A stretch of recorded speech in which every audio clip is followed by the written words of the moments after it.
Halo teman-temanku semuanya, apa kabar? Semoga teman-teman semua sehat ya. Teman-teman, ini video yang kedua kisah ojol teman-teman ya. Jadi hari ini saya pagi-pagi buka aplikasi dan langsung mendapatkan penumpang ya. Mendapatkan penumpang mengantarkan orang belanja di pasar di daerah Kabupaten Bogor ya teman-teman.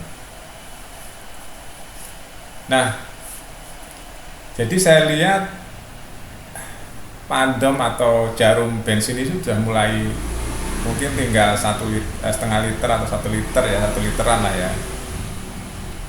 Nah, saya harus ngisi bensin dulu nih teman-teman, supaya stok bensinnya penuh di motor sehingga sewaktu-waktu ada order masuk kita nggak perlu ngisi bensin lagi. Saya mencerita tentang filosofi kehidupan ini teman-teman. Jadi setiap orang itu memiliki kisah hidup sendiri-sendiri ya, setiap orang loh teman-teman.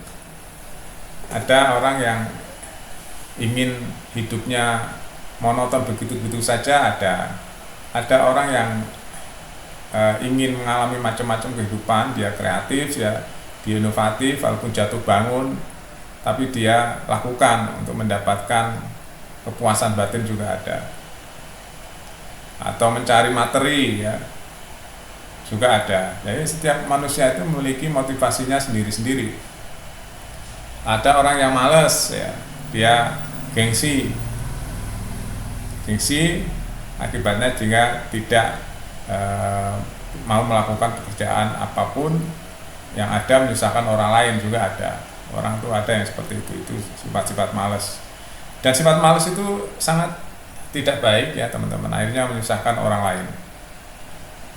Nah, saya mengambil sikap yang bekerja keras ya, atau work hard ya.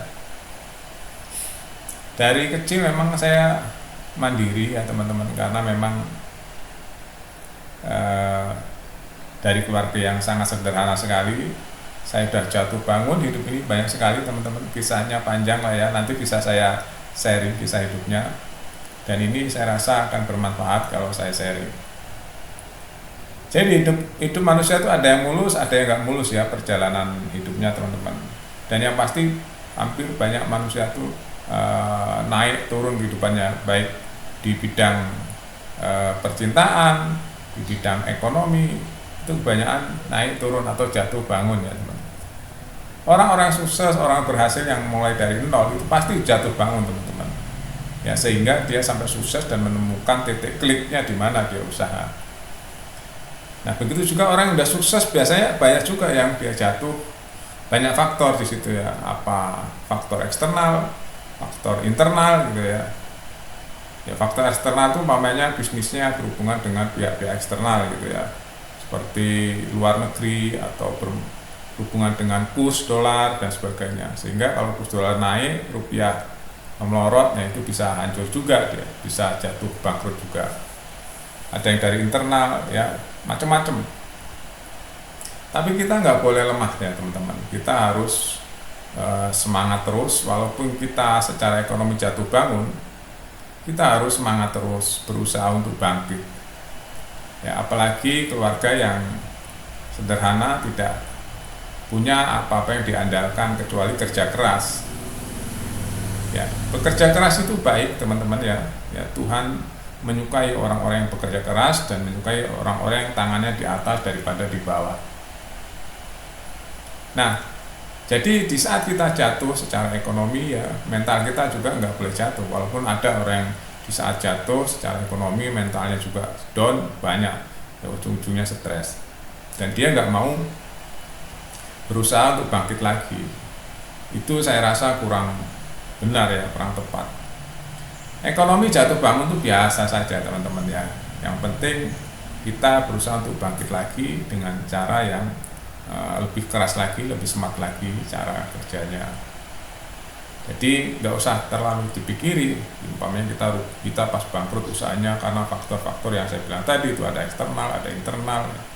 atau ketipu orang dan sebagainya. Itu macam-macam ya kenapa orang bisa bangkrut, atau dia belum pengalaman sehingga dia rugi dan sebagainya.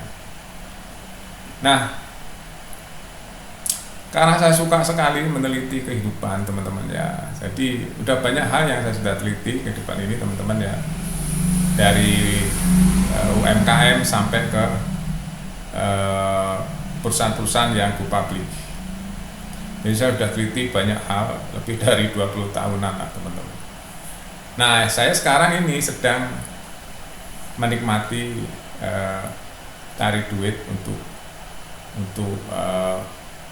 ya tambah-tambah biaya ya teman-teman hari ini.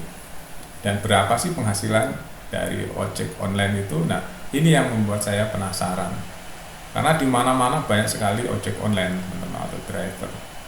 Akhirnya saya memutuskan untuk install aplikasi dan coba sih saya rasakan sendiri cari duit secara online itu seperti apa ojek online itu, suka dukanya. Kalau kita mendengar cerita, mendengar katanya ojek online itu seperti ini, seperti itu ya, kita nggak akurat nanti data yang masuk ke diri kita. Akhirnya saya rasakan tuh ya, mencari uang yang sifatnya ojek online seperti ini. Di situ banyak sekali suka dukanya teman-teman ya, benar. Salah satunya kita pas nganterin penumpang jalannya rusak, karena daerah Kabupaten Bogor dan sekitarnya itu di kota Bogor juga masih banyak jalan-jalan yang rusak, apalagi masuk ke dalam-dalam ya, karena hujan itu tadi jalan yang nggak berkualitas akhirnya berlubang dan sebagainya. Nah, enggak itu aja, banyak menemukan penumpang-penumpang yang sifatnya aneh-aneh teman-teman. Itu yang bikin memperkaya wawasan dan pandangan kita tentang kehidupan sosial ini. Meneliti kehidupan sosial itu sangat kompleks ya. Sangat kompleks, tinggal kita fokusnya ke objek apa. Nah, kali ini saya fokus ke dunia ojol ya teman-teman. Dunia ojol ini menarik ya, karena memang di daerah manapun hari ini banyak ojol, dan itu sangat dibutuhkan juga untuk mobilitas masyarakat. Ada yang nggak mau susah-susah akhirnya naik ojol, ada yang mengirimkan beli sesuatu pakai ojol dan sebagainya ya. Jadi itulah dunia yang hari ini terjadi di masyarakat kita. Terus kita tahu nanti penghasilannya seperti apa dan sebagainya. Ternyata hari ini ojol itu dia bisa untuk makan ya, bisa. Kalau untuk makan bisa teman-teman ya, ini yang saya rasakan ya, untuk beli beras saja. Tapi kalau untuk yang lain-lain berat teman-teman. Karena di situ ada ukuran-ukuran ya, ukuran tenaga kita ya, kuatnya tenaga kita seperti apa, terus ukuran pembagian rezeki-rezekian lah itu ya. Karena itu kadang-kadang ada yang satu hari nggak ada penghasilan juga ada teman-teman dari ojol. Itulah makanya ojol itu kalau hanya untuk ya menyambung hidup, untuk makan saja ya, nggak yang lain-lain itu pun masih bisa, itu pun kalau hemat ya teman-teman. Kalau nggak hemat ya akan habis di bensin juga. Untuk muter itu kan butuh bensin, butuh perawatan kendaraan juga. Apalagi kalau yang hidupnya ngontrak, itu berat sekali teman-teman ya, itu berat sekali. Saya udah ngitung di dunia ojol itu ya. Jadi kalau maksimal berapa, terburuknya berapa, itu bisa kita hitung secara normal rata-rata. Makanya ojol itu kalau untuk kaya itu berat sekali teman-teman. Kalau untuk menutupi kebutuhan sebagian ya, pendapatan sampingan itu oke lah ya. Tapi kalau untuk dengan target sukses di dunia ojol, drivernya ya, bukan aplikatornya, itu berat teman-teman, karena persaingannya juga sudah banyak ya, driver sudah banyak, sehingga kuenya dibagi-bagi. Ada kue 10 tadi baginya 10 orang, sekarang udah dibagi 50 orang, berarti dapatnya berapa tuh ya? Kue 1 dibagi 10 orang, kue 1 yang tadi dibagi 1 banding 1, sekarang 1 banding 50 Mbak. Itu kan lebih kecil sekarang. Itulah dunia ojol. Kalau saya nggak mempraktekkan, saya nggak akan tahu ya sebenarnya apa sih dunia ojol di lapangan itu seperti apa. Makanya ya Jadi harus semangat ya. Memang hidup tuh berat teman-teman. Bagi orang bawah ya berat itu. Kalau nggak tough, kalau nggak kuat, wah ngeri teman-teman di bawah. Makanya saya suka selalu membela orang-orang bawah ya. Makanya orang bawah itu orang yang lemah, teman-teman.